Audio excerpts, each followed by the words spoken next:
जाधवांची कन्या भोसलेची सून,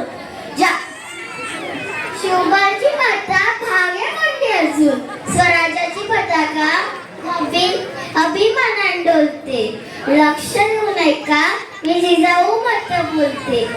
आमचा जन्म जाधवांच्या घरी झाला, तेव्हा दारादारात रांगोळ्या काढल्या गेल्या, तोरणं लावली गेली, हत्तीवरून साखर वाटण्यात आली आणि आमचं नाव जिजा ठेवण्यात आलं.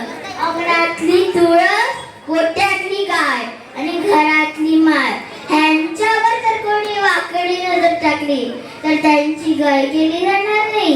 ही शिकवण आम्ही शिवराज्यानं दिली. एक होते राजे शिवाजी, भीती नव्हती कशाची, परवा नव्हती परिणामाची.